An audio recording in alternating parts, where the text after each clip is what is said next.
If you want like heavy metal drums, if you want, you're in your metalcore or grindcore or whatever band, you're gonna get the sounds out of it that you want. They sound amazing.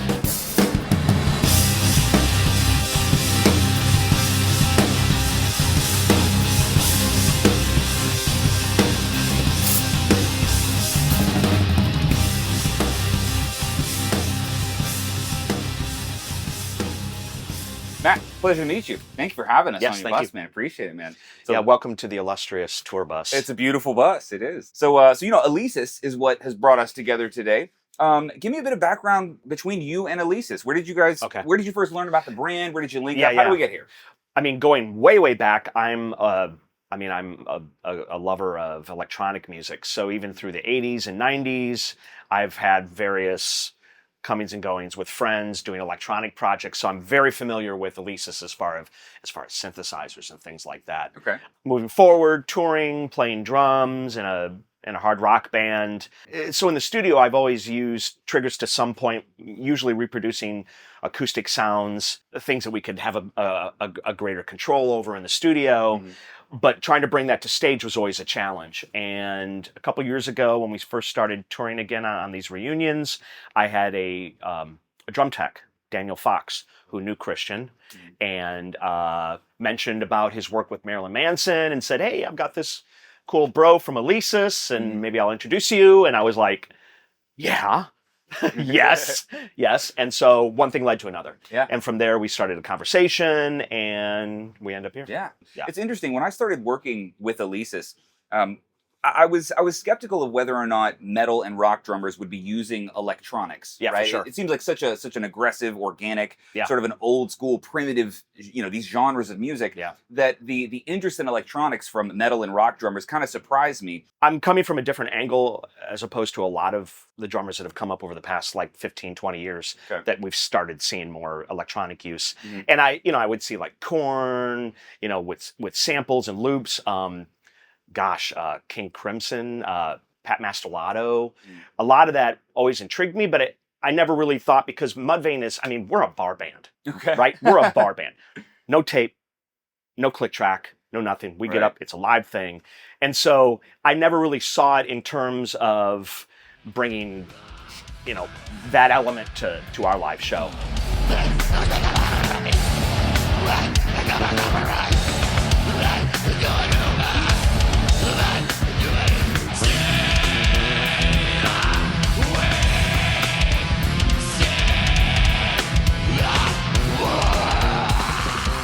Then I started, like I mentioned earlier, using samples in the studio, cross sticks, 808 hits, timbales or congas or like percussion and things like that.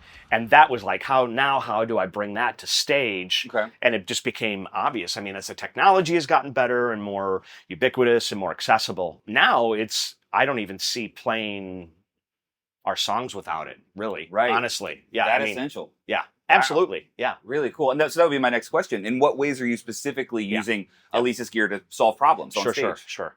An interesting fact, the sticks I use are not great for me to use for cross-sticking on my snare. Okay. And obviously anybody that knows drummer techniques, flipping your hand over and trying to cross-stick in the middle of especially songs like ours, can be challenging. Not ideal, that was one of the first things, is like, how do I get just super simple. Right. Well, also we could point out that certain snares might have a beautiful tone and then they don't sound right. My sticks don't sound, they don't exactly. And it could be the sticks in the drum as well, or the rim. Like my cast tubes are different than triple flange. Like, right.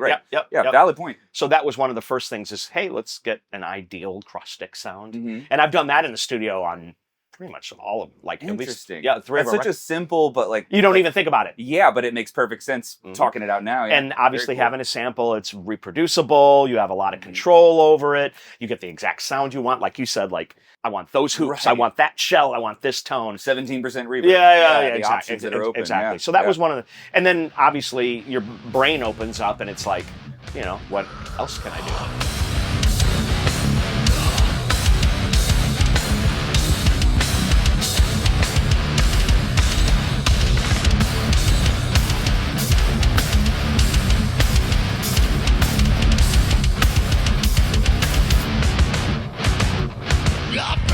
Djembe, we've got a song on our fourth record that has an intro that has percussive elements, East Indian and stuff like that. Right. That was another thing. So bringing all that to the stage, really. Yeah, of course. And that always made the most sense to me, is as soon as you get into these ethnic genres of music, like any type of world sounds, like you're not touring with drums from around the world. That's unrealistic, right? So realistic. Yeah, I totally understand how that can solve a ton of really cool problems. It was fun, like actually opening up the module when I first got it and just seeing the bank of percussion. It was like, oh man, you start thinking like, what can I do with all this? I've got a tambourine up on the kit now. That's awesome. I got a gong. Yeah. It's like, I want to be Neil Peart. Of course. Or I don't know who's the gong behind, the 80s videos. Seriously. So when you first unboxed the Strata Prime module and you see it, it's a really large module, big touchscreen. There's a lot to look at and take in. What stuck out to you? It's more visually interactive than ones I've used in the past. So it's more intuitive. Our familiarity with iPads and phones and things like that, it seems to be more current than other units I've used in the past. Mm-hmm. I like the knobs at the bottom. And correspond to the screen, too. Absolutely. Right? Change. Yes. So a lot of that it's very intuitive. Yeah. Getting through the actual libraries was very easy to access, setting up your own playlist. Mm-hmm. A lot of those things were just like in the first couple minutes, without even opening up a PDF, a manual or anything. Yeah, of course. Yeah. And I've had that complaint plenty of times with other modules, even being someone who records in a studio more than live on stage. Yeah. I can't do 6 menus deep with some odd buttons. Like that intuitive nature makes so much more sense. So let me ask you this, as a guy with significantly more stage time than I've ever had. I've always imagined, at least, that having an illuminated large touchscreen on stage makes it so much more comfortable and less stressful to touch that module on stage. Yeah. There's no messing around with little tiny buttons in a dark venue with lighting changes and stuff like that. Have you experienced any does it facilitate the on-stage experience with a touchscreen? So I'm using the playlist. I mean, that was immediately, it was like, okay, I'm going to build different kits for different songs. Yeah. And so right now, me and my tech, we have 4 different drum kits in the playlist, and he's accessing them.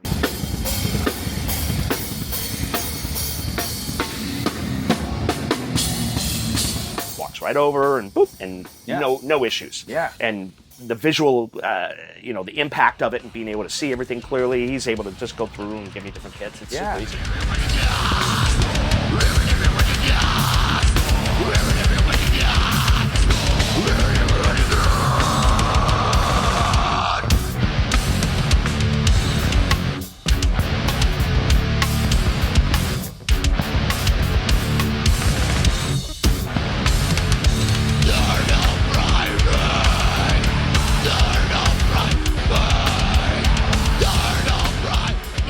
Aside from this tour, when you get home and you've got a Strata Prime at home, what are some uses that you could see off of the road? Right? Oh, God. That is a great question. Because of my situation personally. So I live in, let's just leave it at I live in a condo. Okay. Right? I don't have a lot of room. I don't have a lot of home space. I have noise code zoning issues with neighbors. Been there. And I'm kind of known for being a loud player anyway. I don't have room for an acoustic kit in my house. It would be too loud anyway.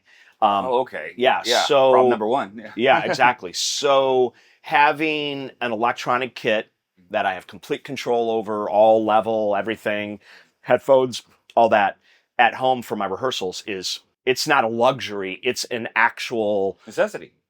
Absolutely. Yeah. It's a necessity in the actual functioning of the band. Right. I do all my rehearsing at home in my basement studio on electronic drums to pre-play, basically. Right. To tracks. And that's how I rehearse at home. Now, I'm really curious because I was an educator for many, many, many years. I know it's a common question. If I practice on an electronic kit and then I only perform on an acoustic, is there any issues switching between those two? Just walk me through some of the issues that you've run into. How you solved them? Yeah, I mean, I'm boots on the ground, so I'm the person to ask. Yeah, I mean, there's obviously a transition.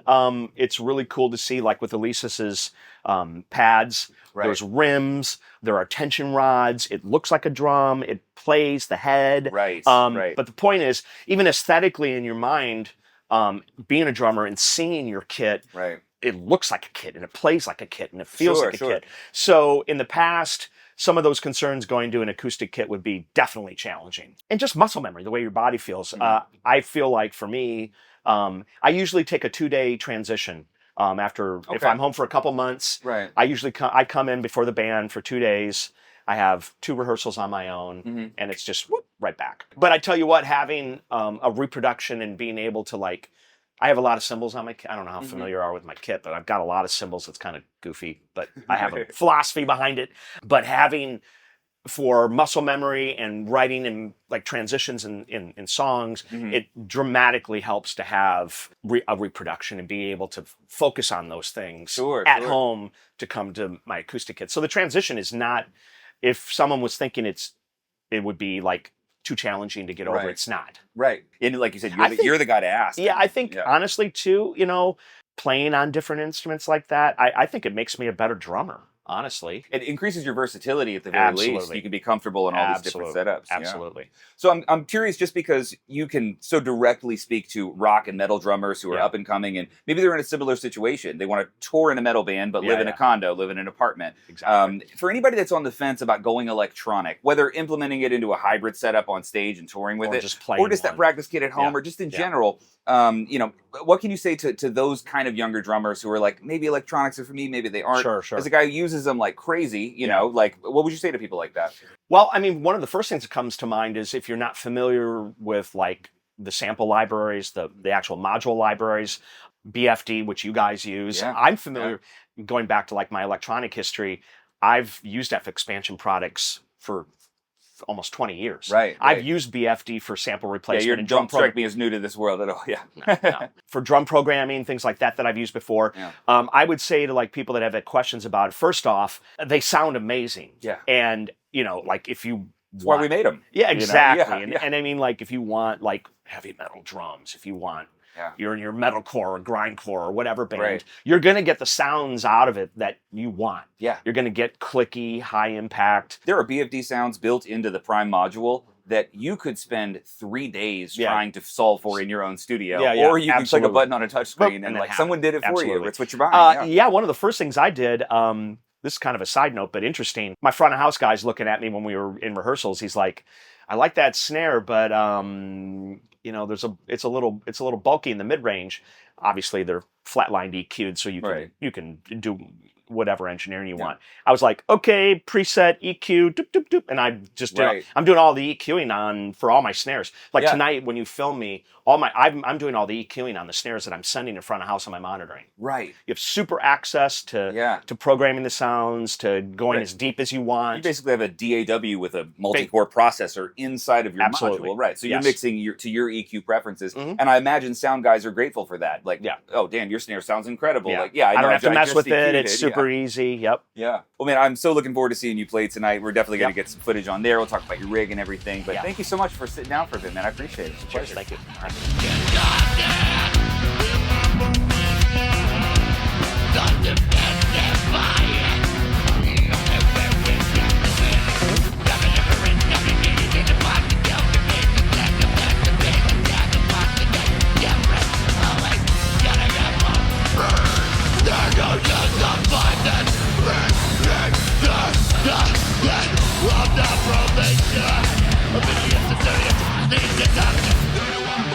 Yeah,